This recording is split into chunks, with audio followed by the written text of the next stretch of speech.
Hey guys, Drifter here. In today's light machine gun episode of Modern Warfare 3 In Depth, I'm using a weapon that I actually like. Yes, I really do like the MK46 light machine gun. It's a pretty usable weapon. The gameplay that you're going to see is me rushing and getting double and triple feeds on underground, and then we're going to swap over to hard hat and you're going to see me camping or playing tactically and holding an objective and getting a Moab. Never got a Moab or a nuke or anything crazy like that in an in-depth episode before, so this should be fun. Like most of the other light machine guns in Modern Warfare 3, the MK46 does 40 to 25 damage. What that's going to mean for you is that depending on your range, it's going to take 3 to 4 shots to kill, or if you're an absolute beast at this game, between 2 and 3 headshots to kill. The RPM on this gun is pretty insane at 869, which gives it the fastest time to kill of any light machine gun overall. The M60 has a very fast time to kill, but that's only if you're like right in their face. This weapon has a high time to kill at any range. Speaking of range, the MK46 has a fairly low range for light machine guns, with the damage drop starting at 19 meters and ending at 38 meters. This is closer to a lot of the assault rifles in this game.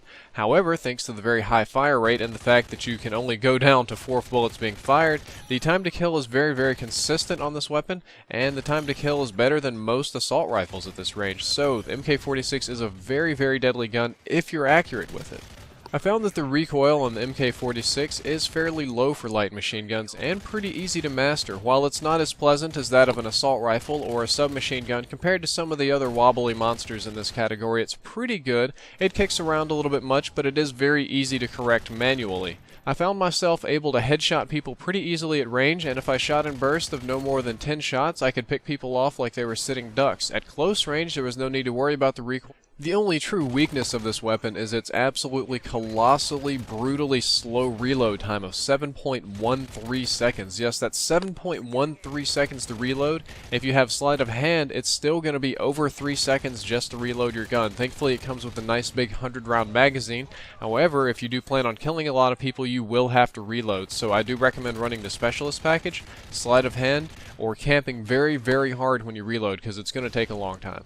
Like all of the other light machine guns, your run speed is only 80%, which is very slow. That means every other person in the game is going to be able to outrun you unless they're rocking a riot shield or an RPG. So this is a very poor weapon of choice if you're going to play aggressively or rush. If you're going to play tactically, patrol an area, or camp like a little biatch, this might be the weapon for you.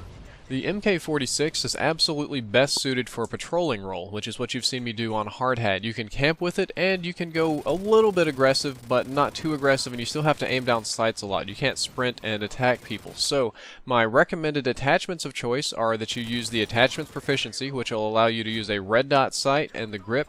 While the iron sights on the MK46 are usable, they're not really anywhere close to ideal, so I like the red dot sight, and this is a weapon where the grip is better than kick. Now, the most important perk here is going to be your green perk, and for green perk, most people either go steady aim so they can hip fire with it, or stalker. I found that steady aim hip fire didn't really improve the hip fire too much. The hip fire on this weapon is really big, and even with steady aim it's still really big, and I couldn't hit anything. However, with stalker, it allowed me to move much faster when aiming down sights. That was my biggest weakness here, is when I aim down sights with this weapon, you're moving at like 20-30% regular speed. You might as well be completely still. However, with stalker, you get 100% of your normal movement speed, or in this case it would be 80% because normal when you're carrying the light machine gun, and I can move around corners very quickly, pop somebody, and sneak back around the corner, move back, move forward, kind of like a mobile turret. Stalker is definitely the way you want to go with this light machine gun. Well guys, that's all for this episode of Modern Warfare 3 In Depth. I hope that you enjoyed it, and I hope that you learned something useful. In the next episode, I'm going to review the M60E4 light machine gun. After that, I'm not entirely sure where to go. I don't know if I should start reviewing the assault rifles, or if you guys would rather see me do perks and proficiencies. Guys in the comments, let me know. Drifter out.